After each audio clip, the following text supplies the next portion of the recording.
So you want to start working out from home, but you don't know where to begin.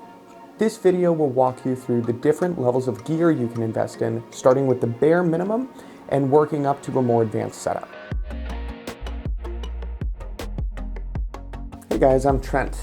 I've been building a home gym for the past 3 years and learned a lot. I've used that home gym to lose over 20 pounds and build a fair amount of muscle. If you're starting from scratch, the first piece of gear you'll want is a yoga mat. With a yoga mat, you can do all kinds of calisthenics without needing to train your elbows to be as hard as a Shaolin master's fists.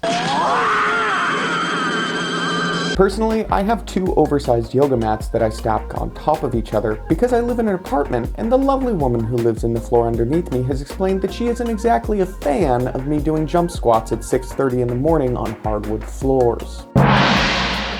When we look at weight training, we usually break the body into 4 sections.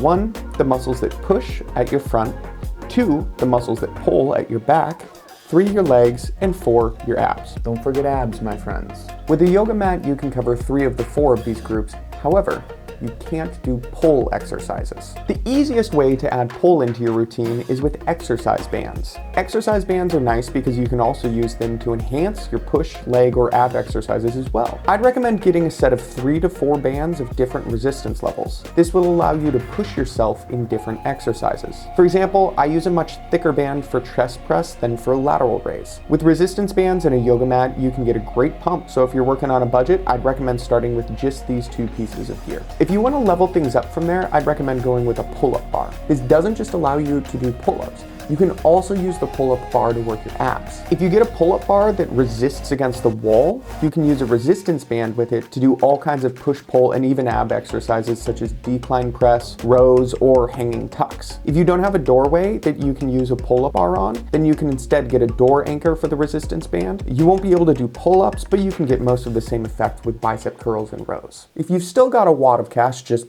burning a hole through your pocket, the next piece of gear I'd recommend is an exercise ball. This opens up all kinds of ab exercises that will make your shoulders burn like hell. It also opens up balancy exercises like Bulgarian split squats, incline push-ups, or incline press. And at this point, things are gonna start getting pricier, but they're also gonna be able to take you to the next level and put a lot more variance into your exercises. So the next piece of gear that I would recommend is a pair of adjustable dumbbells. I'd highly recommend against buying a single set of dumbbells since the lack of variance in it won't allow you to challenge yourself across different types of exercises. With adjustable dumbbells, for example, I can do Russian V-twists at 4 kilos and then tricep extensions at 30 kilos. And while you won't be setting any world records, you can do most powerlifting moves with 2 adjustable dumbbells, like deadlifts, squats, or cleans. At this point, you have everything you need to do pretty much every exercise on the books. You can also use dumbbells to emulate a kettlebell. Kettlebell swings?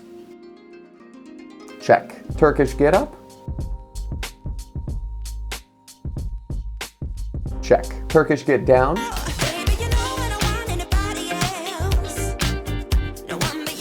Oh yeah. The last piece of equipment I'd recommend investing in is either a bench or a step. This allows you to do box jumps, tricep dips, bench hops, step ups, lateral hop ups, and all kinds of other stuff.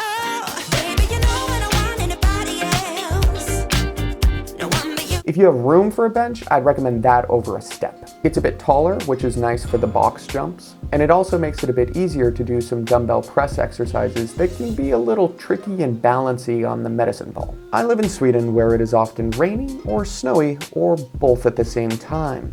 So I have an elliptical and a treadmill. Granted, it's 100% possible to get 30 to 60 minutes of great cardio without either of these pieces of equipment. For example, you can check out the Thenx channel on YouTube for great no-gear cardio exercises. So to recap, start with a yoga mat. Get a set of 3 to 4 resistance bands to add pull into your exercises. Next, add a pull-up bar to add variability into your exercises for relatively cheap. Fourth, you want to go with an exercise ball. If you've got a budget of $200 to $400, absolutely invest in a pair of adjustable dumbbells. This will allow you to add a huge amount of variability into your exercises. And finally, a bench or a step. Thanks for watching. If you're interested in seeing more health and fitness content like this, click the subscribe button and YouTube will make it pop up in your feed or something. And yeah. Until next time, my friend.